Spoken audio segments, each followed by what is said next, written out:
Tonight, 2 reports on this special edition of Frontline. The dental care crisis in America. No dentists want to see children on Medicaid. For children. Her teeth are infected. She has a lot of pain with them. And adults. I've been to the ER 3 times within the last 6 months. I can't take the pain. It's too excruciating. Are corporate chains filling the gap? Smile now and pay later. Let me take a look at them real quick. The typical patient is probably 45 to 65 They are loose. and struggling just to make ends meet. Or taking advantage of people in pain? She came home after 1 day and she owed $8,000. $8,000 is close to 50% of her annual income. Tonight, Frontline correspondent Miles O'Brien, in collaboration with the Center for Public Integrity, Are profits and patient care always at odds? investigates this unreported health crisis. We had whistleblowers that gave us information of what they thought was not only bad dentistry, but also a waste of taxpayers' dollars. This is a crisis, and we need to fix it. Dollars and dentists on this special edition of Frontline.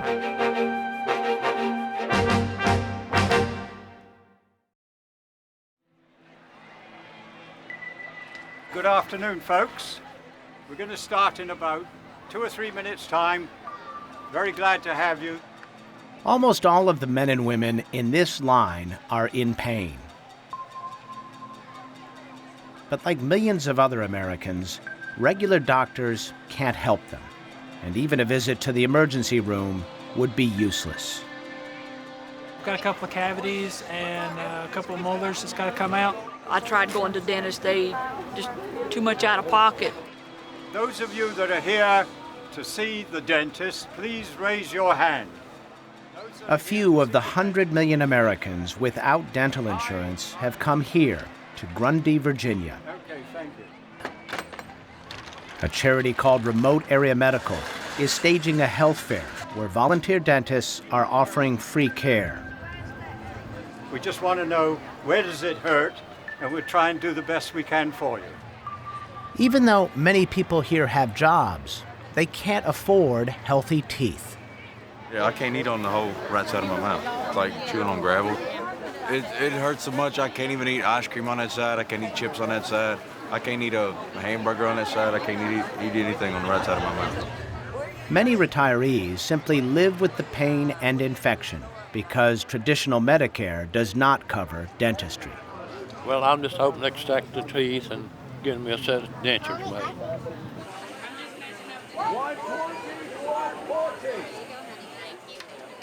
Dr. Terry Dickinson started the dental program after realizing how many people needed help.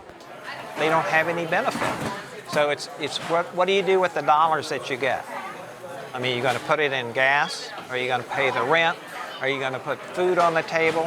What are you going to do with those dollars? Dentistry is not on the top 10.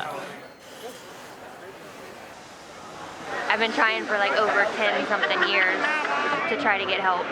Vanessa Nations traveled 8 hours from her home near Washington, D.C. to get here.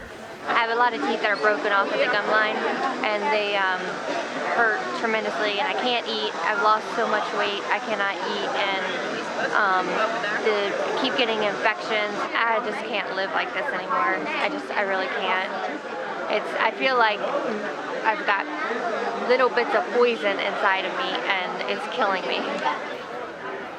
Vanessa's situation, like that of many others here, is desperate. But this makeshift clinic has limited solutions to offer. It cannot do crowns or bridge work. The only option for Vanessa is to have all of her remaining teeth extracted. What was that? I'll take out 5 teeth today.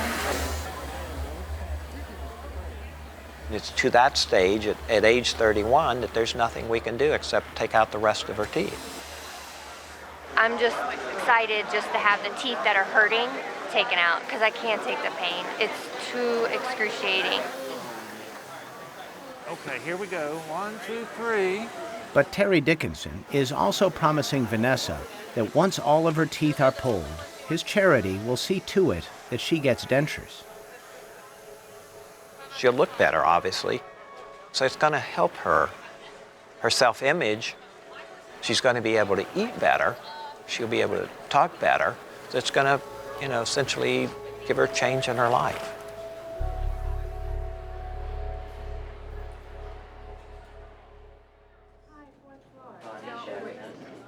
Look, okay, that's the baby Nemo. That does look like Nemo, don't it?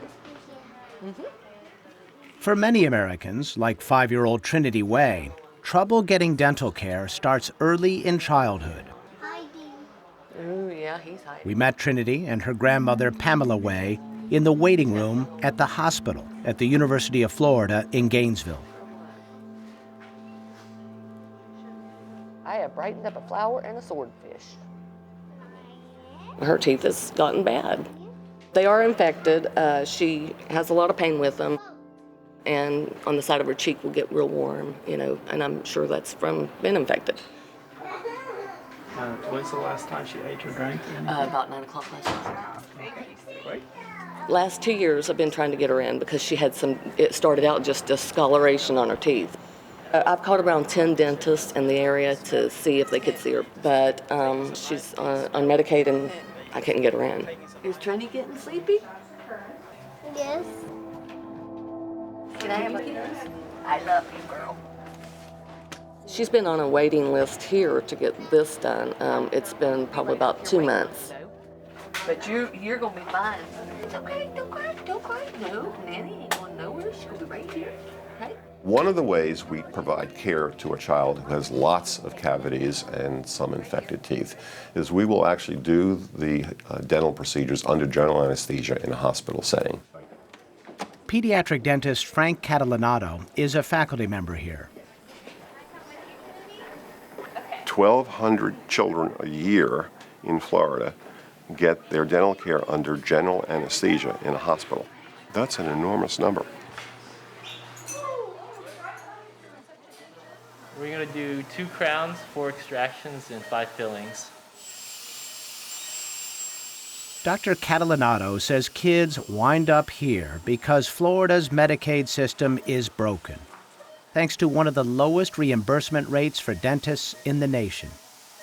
So there aren't many dentists who Only 10% of Florida dentists participate in the Medicaid program. Wow. That's awful. That's a lot of underserved people. So the result is that only 25% of Medicaid-eligible children get any kind of dental care. And by any kind of dental care, I mean 1 visit a year. Dentistry is, in fact, a business. And in order for a dentist to survive, they need to be able to make money. Dr. Cesar Sabates is a practicing dentist and president of the Florida Dental Association. I looked into becoming a Medicaid provider because I do believe in giving back. And I noticed that the reimbursement schedule was dismal, to be quite honest with you. It was maybe 20% of what we would normally charge. So I thought to myself, this doesn't make any sense. It's not the dentist's fault. But whoever's fault it is, Trinity Way's dental care will now cost $18,000. For pennies on the dollar, preventive services on Medicaid rates would cost between $50 and $60 a visit. Pay me now or pay me later. That's exactly right. And then, in addition, you don't have the pain and suffering. You don't have the missed school days. You don't have the missed work days. You don't have the potential deaths. The stakes are high. Half of all children in this country rely on Medicaid or state insurance, and many are suffering from untreated tooth decay. It is occurring in the poor. We don't know all the reasons why. We just simply don't know. But the numbers are huge. Is it accurate to say dentists are seeing more cavities than ever? I think it is accurate to say that, yes. This is a crisis, and we need to fix it. We need to fix this by education, by money, and by organizing a new system of care. With neither government nor private dentists able to solve the problem, a new system of care has emerged in recent years. Corporate dental chains like this one. Can you point to what's hurting you? Right there? Okay, thank you. If Trinity Way lived in Maryland, she could have come here to Cool Smiles, a dental chain started just to treat kids on Medicaid. Some of the children that we see, sometimes they're 5, 6, 7, 8, 9, 10, even 12 years old, and they've never been to a dentist before. as we come through here. We met one of their executives, Dr. Polly Buckey, at a clinic in Baltimore. So this is all hygiene, right? This is what we would consider our hygiene bay. We're in an open bay concept. Each Cool Smiles office sees thousands of patients a year. These are individual treatment rooms. What's this young lady doing here? An additional area of getting films taken. It's okay, sweetheart. It's going to be okay, really. Does she have a toothache? Dr. Buckey says its size... What is that there? Is that just the day? Wow. This is so our electronic health record. And its sophisticated computer system allow Cool Smiles to be successful, even on what Medicaid pays. We started in 2002 in 2 offices in the Atlanta area, and today we're up to about 129 offices. This is my Cool Smiles, the coolest place to go for your teeth on the whole planet. Cool Smiles markets to kids who don't usually go to the dentist. Backed by a private equity firm, the company is flourishing in states that have raised Medicaid rates in hopes of getting care to more kids. States like Virginia, where Cool Smiles opened 12 offices. It was exciting. I mean, this area didn't have a whole lot of dentists that accepted Medicaid. They were trying to reach out to the population that wasn't necessarily having an easy access to dental care. And so that's what appealed to me. Christina Baune was an experienced dental assistant who in 2006 became office manager of a Cool Smiles. At first, she enjoyed her work, but after a couple of years, she began to feel things change. It became more about numbers, not so much as what we were doing to help the community, but more about numbers. It became where we had a goal that we had to meet each day. So they would tell us if we had to make $15,000, that's what we had to make, regardless of how we got there. Christina says that the company computer system tracks production in minute detail. It would tell you if you're seeing enough patients and doing enough procedures. We asked Dr. Buckey if any pressures were coming from the private equity investors trying to increase profits. Presumably, if private equity owns NCDR, which operates these operations, there is a lot of profit in Medicaid patients, right? The focus for us, again, is to provide a quality dental care, to provide a quality dental home. The fact that we have a group that wants to see us be successful, part of what they can value is the fact that we are continuing to expand access to care. We're continuing to grow our business. Marissa Marez was 3 years old when she and her mom, Carrie Reyes, first visited Cool Smiles in Norfolk, Virginia. I was shocked how comfortable Marissa was getting the first treatment done. She didn't cry, she wasn't scared, she was smiling. She got 2 crowns in the back, and I believe she did a fill-in on a bottom tooth down here. And we were supposed to go back the next time to get Marissa's 4 front teeth taken care of, just fill-ins. But the next visit was not as good an experience. First, she was assigned to a different dentist who wanted to change the treatment plan. Dr. Collins just felt like she should do the crowns instead. She didn't feel comfortable doing fill-ins because she felt like the fill-ins would fall out. Dr. Collins wanted to fit white-fronted, New Smile stainless steel crowns on Marissa. According to former employees, this was not unusual at Cool Smiles. They say the chain encouraged its dentists to use crowns. The reimbursement for a stainless steel crown is much more than a filling. How much more? About 50% more. They do a lot of procedures.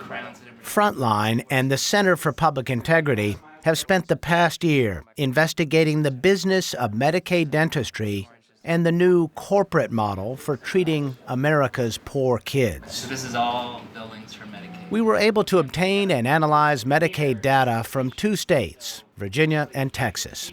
We found that, on average, Cool Smiles used crowns more frequently than other providers on children 8 and under.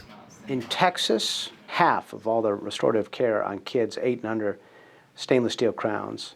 50% more than the state average. Virginia, 50% more crowns than average. That's a big difference than other Medicaid providers. Why?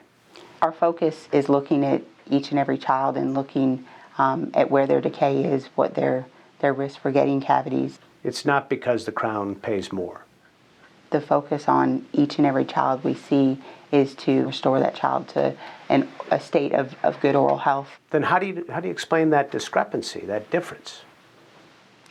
All I can tell you is what we do. I can't tell you what someone else does.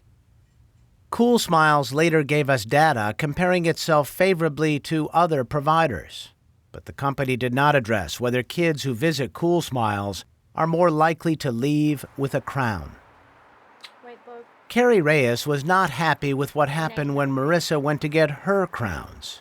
The doctor was shoving the crown into Marissa's gums, and her gums were bleeding just everywhere. She started screaming like painful, like a shrieking, painful, scary scream for a mother to hear come out of her child.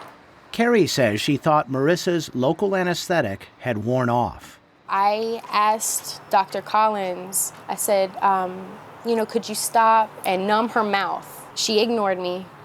So I, just kind of sat there and I was rubbing Marissa's legs, and she's crying and screaming this whole time.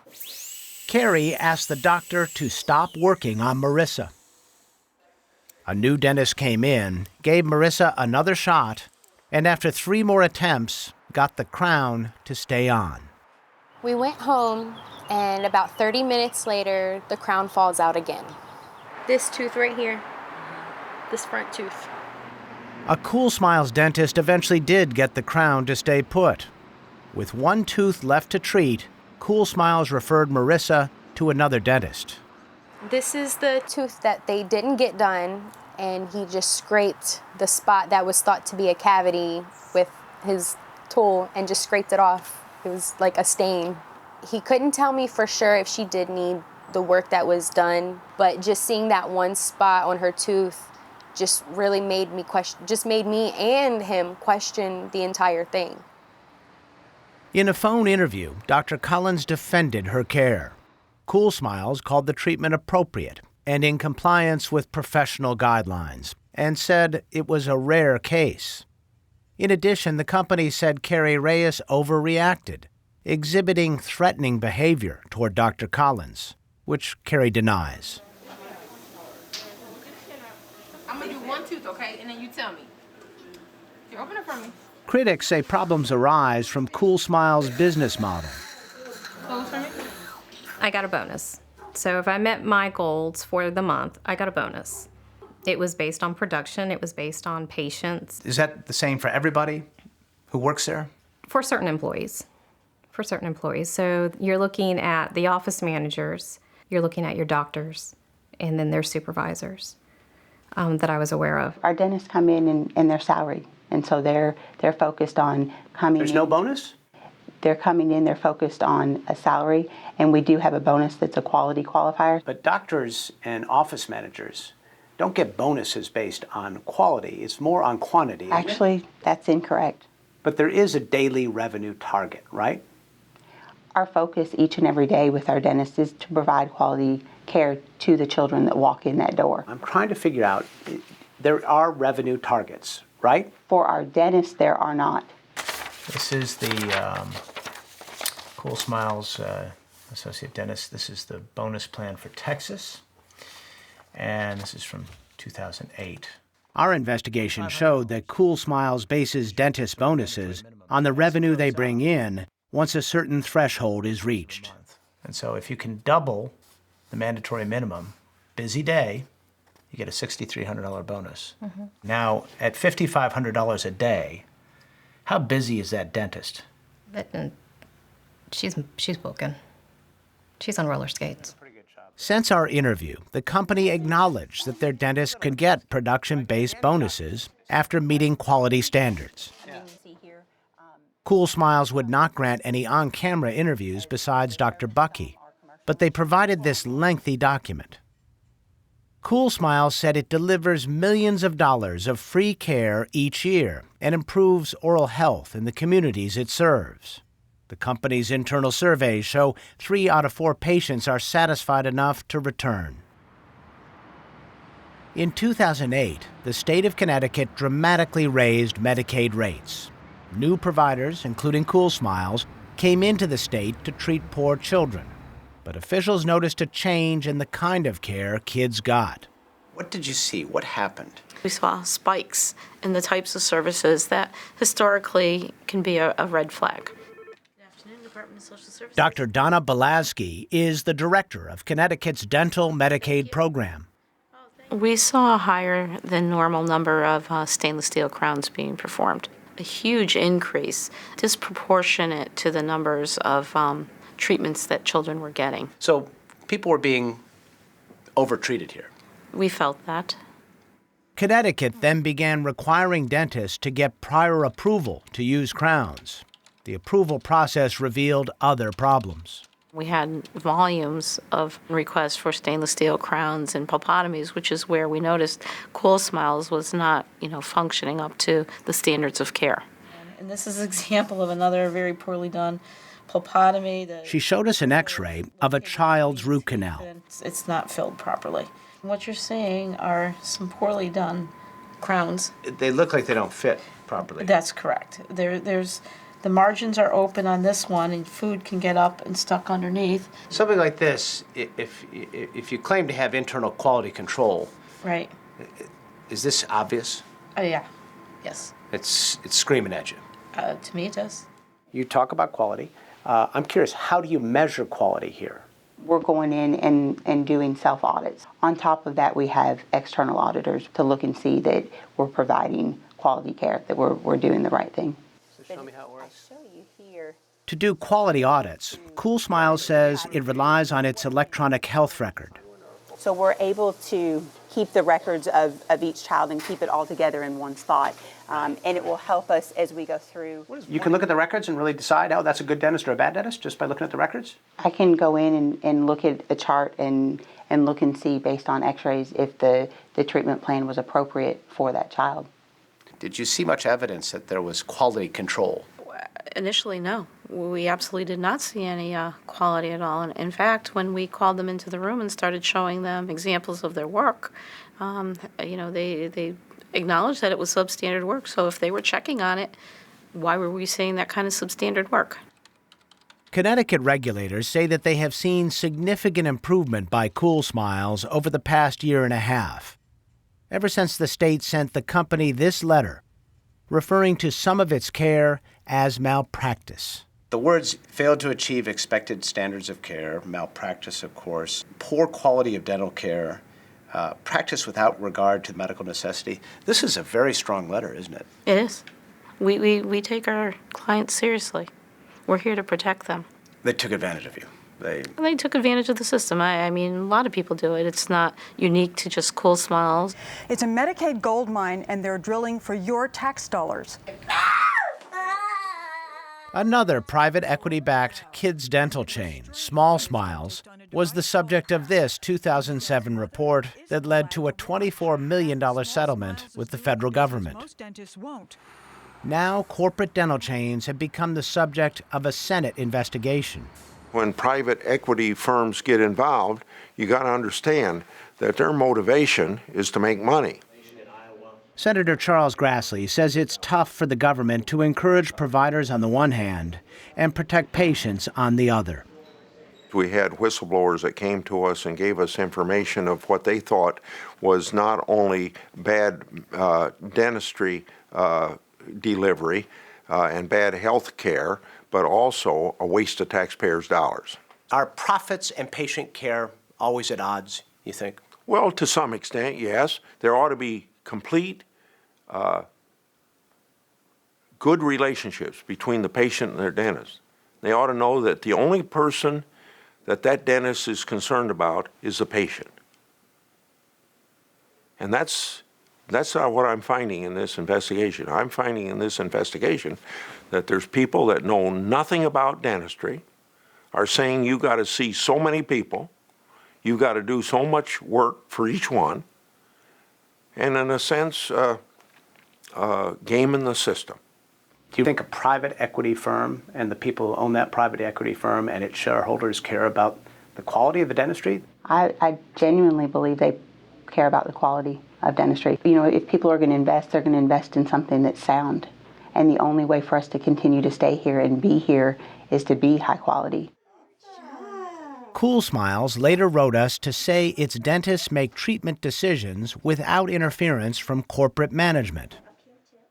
Christina Baune says that after she reported a dentist for mistreating kids, she was fired. She is now in a wrongful termination suit with Cool Smiles. It should never be about money when we're treating children, ever. There is a completely different approach in Alabama to providing dental care to kids. It looks a lot like a corporate chain, but it isn't. I was calling to see if you were interested in setting up an appointment with us. We are a clinic for Medicaid and all kids patients. And I was going to see if you were... It's a nonprofit called Sorrel Dental, run by retired corporate CEO Jeff Parker. The need that I saw when I got here was tremendous. There wasn't a dental home for these children. They had nowhere to go. There were more children needing care than there were dentists able to see them. That's what happened to Donna Butner's grandchildren. My grandchildren came to live with me when Will was 2 and Jilly was 6 months old. She first asked her own dentist to treat them. They said they did not accept Medicaid. They didn't want to charge me less than their normal fees, you know. And then there was no rebates or no discounts or no nothing just because I've been going to them for 30 years, you know. It was unreal. It just blew my mind. Give it just a minute, okay? Well, I'll be checking on you. Now they are just 2 of the 300,000 children who come every year to one of Sorrel's 15 clinics. These people here, honey, have been a blessing untold to my family. Teeth open real big. Let me see them. Sorrel doesn't have to make a profit, and most of its dentists get paid a straight salary. Our dentists receive no bonuses. They are paid the same whether they see no one that day or if they see 20 patients that day. I pay them exactly the same. Oh, this is Miss Cameron. I'm going to take a look at these pictures that you took for me last time. Dentist Tara Wheeler connects with the families who come into Sorrel because her own child was once on Medicaid. Just because you have Medicaid insurance doesn't mean you don't have that love and concern for your child. But I treat everybody the same, whether they're from, you know, zip code 90210 or here at Sorrel. Jeff Parker says Sorrel actually saves the state money. Don't move. Be really, really still, okay? Having run big companies and being a capitalist, it almost sends chills down my spine to think that I would say I'm proud that we have reduced the cost of our patient visits to now where it's down to only $126 per patient visit. What we believe that results from is the fact that these children have been getting preventive care. So the dentists are now switching from filling teeth to only providing preventive care. Cut out the Dr. Peppers, drink more water, brush better, and floss. Frank Catalanato is a supporter of Sorrel and hopes to bring its model to Florida.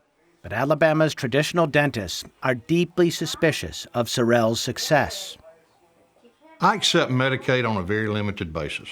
And Alabama as a dentist, unless I saw a lot of patients and did a lot of unnecessary work, if I had a Medicaid practice, I could not survive on what Medicaid reimbursed me for.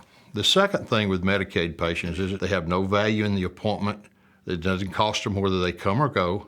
And so you have a very high degree of failures and no-shows. There is no problem with Medicaid patients showing. I would put our show rate up against any private practice, not a Medicaid practice, any private practice in this country. Alabama Medicaid is a good partner, and Alabama Medicaid pays enough. I wish the reimbursements were higher, but they're fair. Sorrel's rapid growth was enough of a threat that Alabama dentists discussed it at a meeting in January 2010 at this Birmingham hotel. What I'm scared about is there's going to be one at every wall. Frontline and the Center for Public Integrity obtained an audio tape made by one of the meeting's participants. There's nothing to stop them. You can't stop them. We can't stop them. They us, every dentist in the state of Alabama, and it's not a level playing field. So, in order to protect dentistry, we've got to band together in some way to control this. I think the dental establishment in Alabama was shocked at our success. I don't know if it scared them. I don't know if it was because it was new. Maybe they didn't think of it. Whatever the reason, I think we took them off guard by our success. In 2011, the state's Board of Dental Examiners, led by its president, Dr. Thomas Willis, pushed legislation that would allow it to control Sorrel, and Jeff Parker says even shut it down. Their big objection? It was run by Parker, who isn't a dentist. We're talking about running and operating the clinic and setting standard operating procedures. This is how you will do the work, and this is what work you could do. Some would suggest that that's about protecting turf. Well, it is, but, who best owns a dental practice? Do you want to go to a dental clinic owned by a used car salesman? I wouldn't. The dental profession and organized dentistry's typical mantra is that the dentist is the captain of the healthcare team. Mr. Parker is a non-dentist, and I think dentists feel threatened by this, and therefore they push back against these kinds of innovations in solving, in some way, the access problem. But in the end, the Alabama legislature protected Sorrel, and the company continues to grow. Who can be against a model who is eliminating decay? People need to come see it. They need to adopt it. It works. There's another innovative approach that's upsetting the dental establishment, this time in Minnesota. Alrighty, so why don't you come on back? Christy Jo Fogarty is one of the first dental therapists in the United States.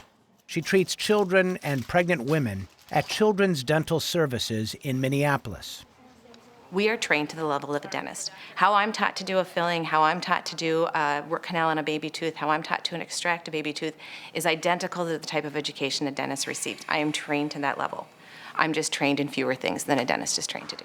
Go ahead and open it real big.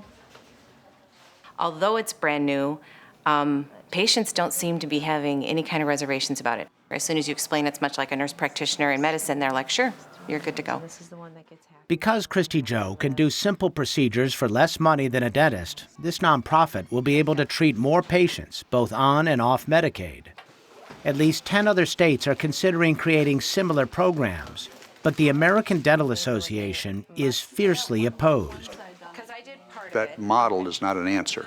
What we feel is that especially when you're dealing with underserved populations, you have to step back and think that these people are not only underserved probably from a dental perspective, but also from a medical perspective. So we don't understand why anyone would want a lesser trained individual dealing with that population.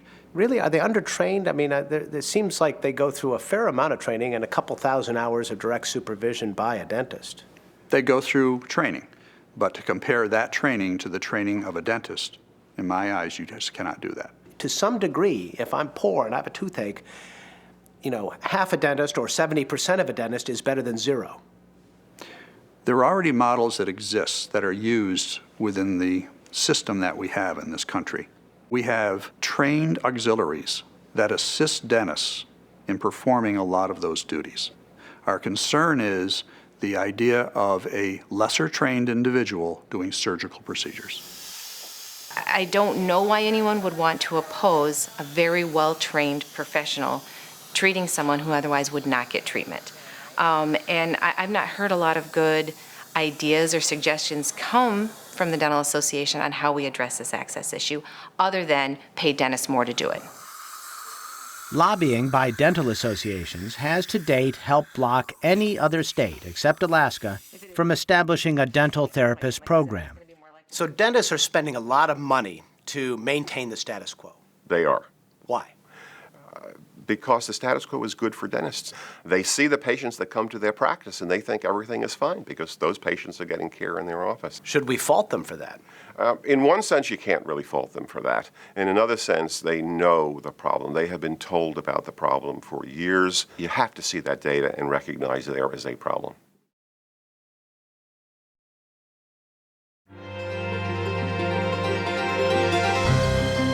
Coming up next, Miles O'Brien continues this report with the dental care crisis for adults in America. So I had to go to the emergency room because I didn't want to die from an infection. Checking in on Vanessa Nations from earlier in the program. Today's the big day. Part 2 of Dollars and Dentists begins right now.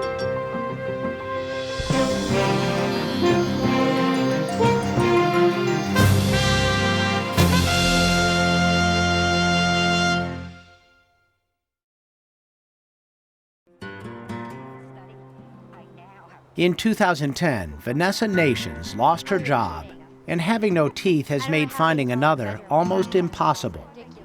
Now she's moved in with her mom while she waits for the dentures she was promised in Grundy to be ready. You got a few pictures here. Tell me about these pictures. First of all, where was that taken? This is at my school when I was in high school. You got a nice smile there. Yeah, I was happy. Yeah. I love this picture. But Vanessa admits that her dental problems are largely due to habits she developed when she was young. After you brush your teeth at night and you go to bed, you drink Coke and you go to sleep. Very, very bad. Don't do that. Right. Is that what you did? I did. Oh, wow. I mean, and it's stupid. Yeah, that is neglecting, I guess, your teeth, you know, if you drink. But once Vanessa's problems began, the only way to get help was to go deep into debt. First, from charging visits to the dentist on her credit card.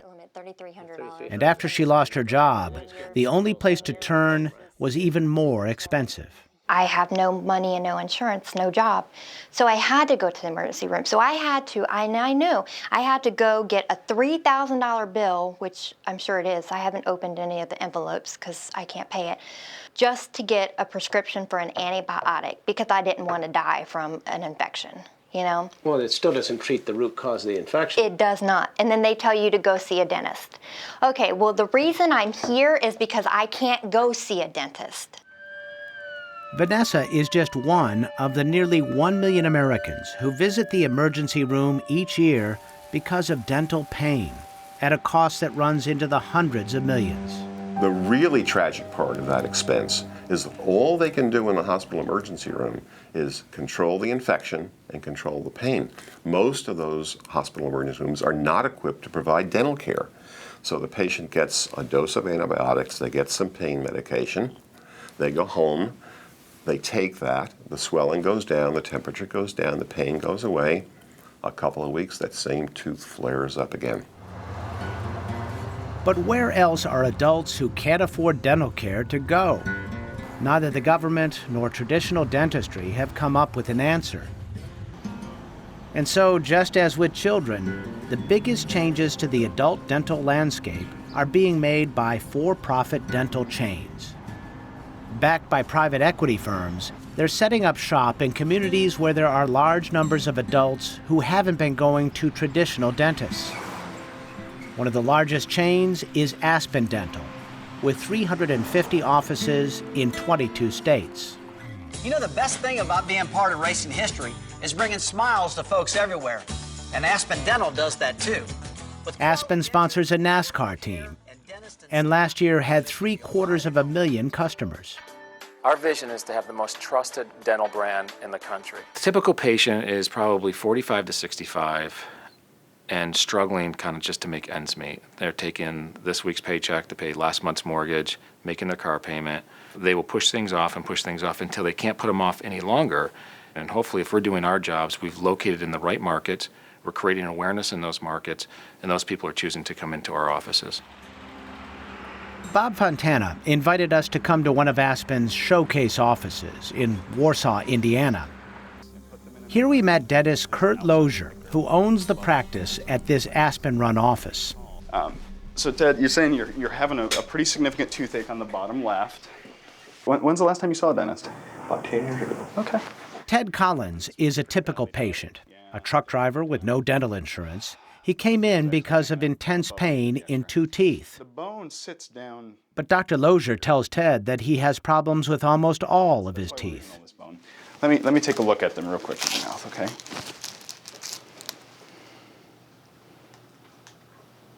And buddy, they are loose. I would advise that what we would do is we'll do an upper denture. There's just not much of a way around it at this point. Aspen specializes in dentures and makes them right in the office. Here we go. Here we actually make a number of different types of dentures, which is really complicated. We organize them based on a warranty that we give them, and my manager will run you through the details on them. From my perspective, my goal would be get the longest warranty you possibly can. So basically, almost all dentures is what he's saying you have to do. Yeah. Can you afford that? No.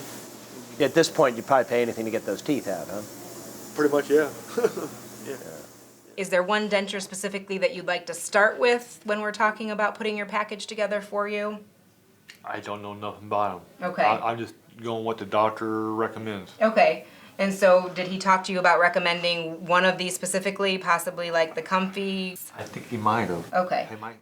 It's the office managers who work directly for Aspen that sell the patient the package. So what we want to do is we'll put your package together in the computer. We'll see what prices we have and what payment options we're looking for you.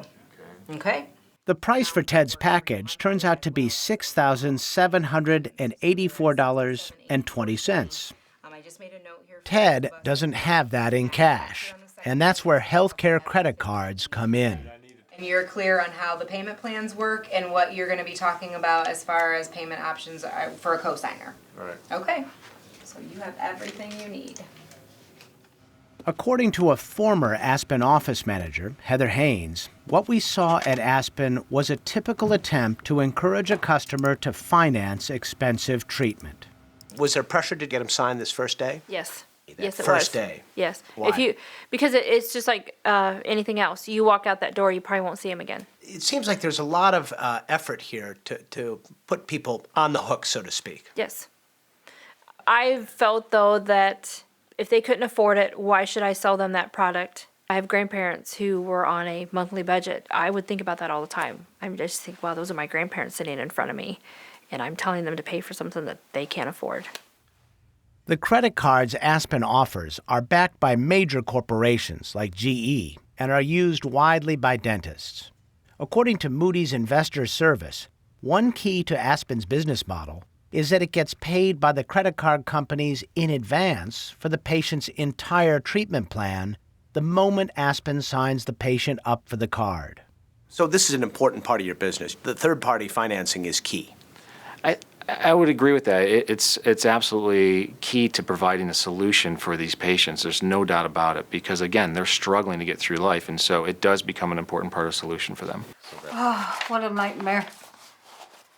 Teresa Farido, who's hearing impaired, signed up for a credit card after going to Aspen to get 2 teeth removed.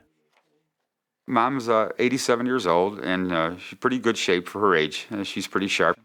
And she comes rolling into Aspen Dental, prepared to have these 2 teeth removed, but much to her chagrin, she found out that they wanted to do a whole makeover of her mouth, removal of many more teeth than the dentist had initially recommended, and then the creation of dentures, all at the tune to about $8,000.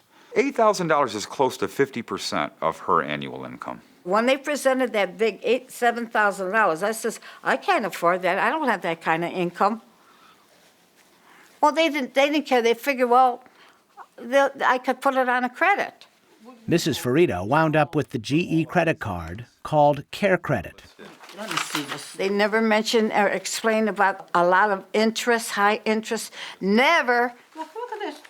Look. Care Credit began charging Mrs. Farido interest as soon as the credit card was issued, even before much of the work had begun. So as soon as she got approved for that credit, those charges and that interest started to accrue at that second, before she even left the dental office.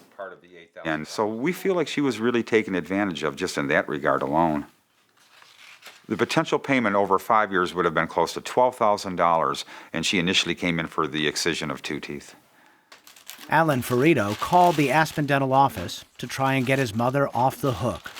The girl at the office says, well, you know, your mother came in here and she was very happy with our treatment plan, and she told us that she wanted a Hollywood smile. I was confused. I was really confused.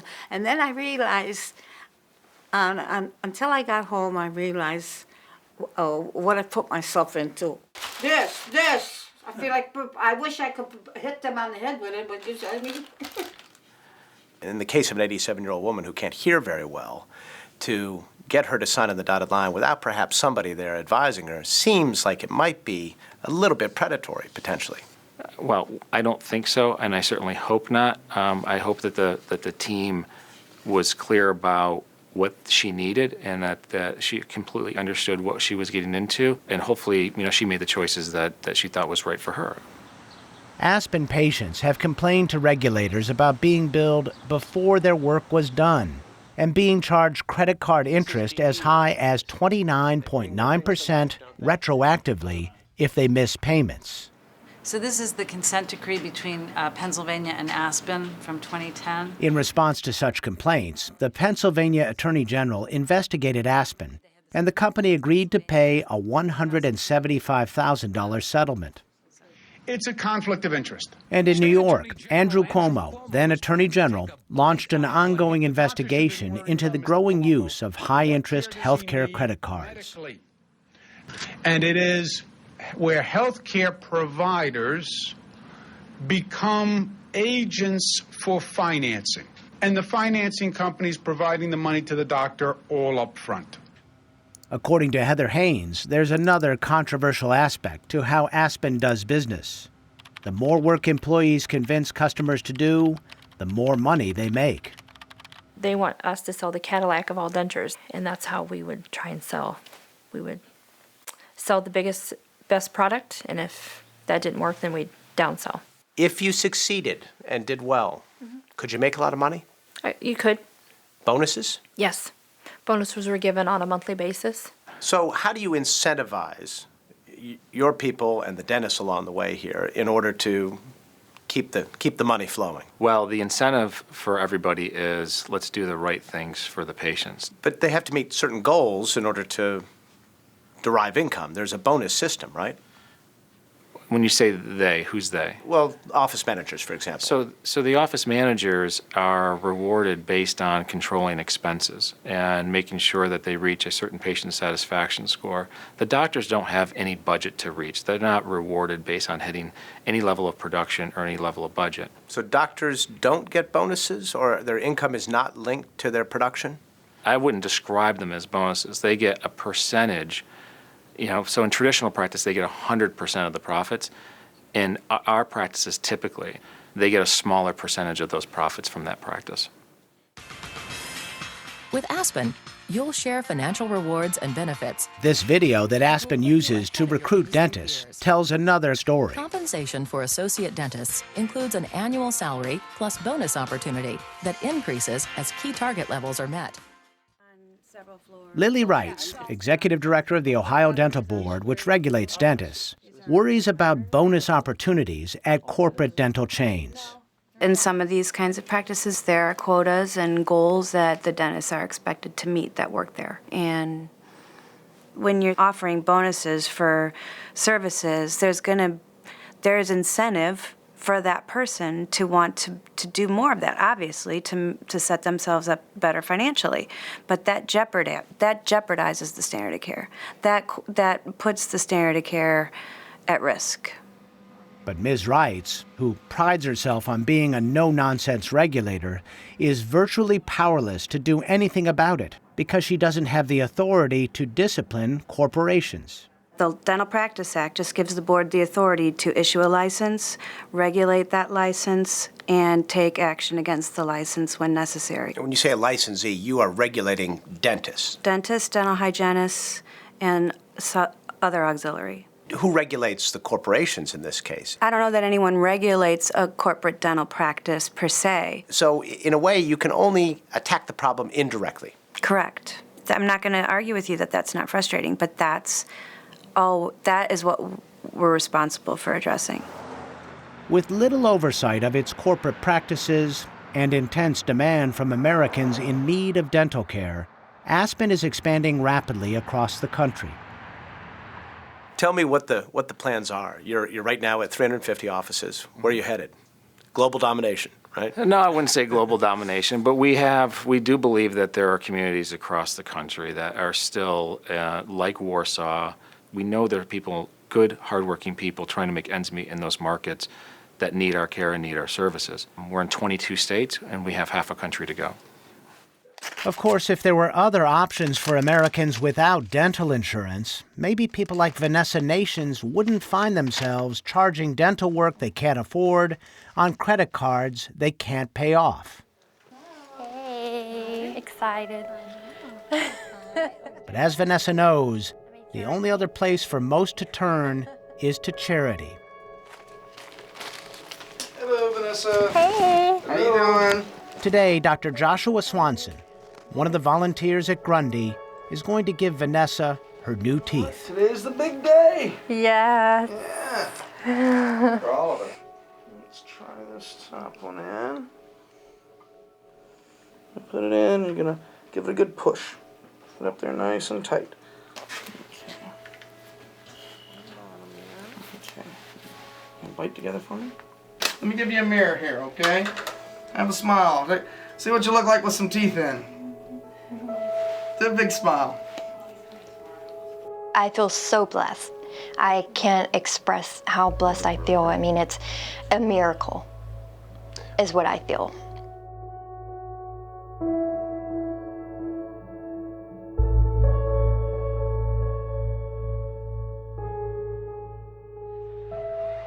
As for the millions of other adults in our country that charities can't treat, there is, to date, no solution for them.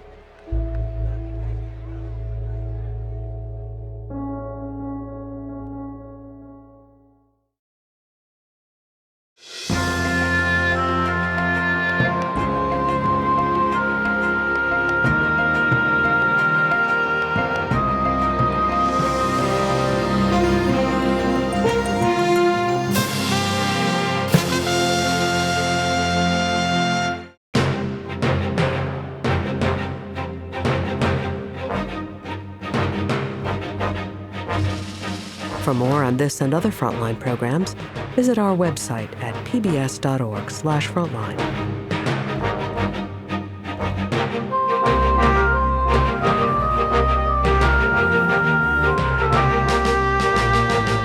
Frontline's Dollars and Dentists is available on DVD. To order, visit shoppbs.org or call 1-800-PLAY-PBS. Frontline is also available for download on iTunes.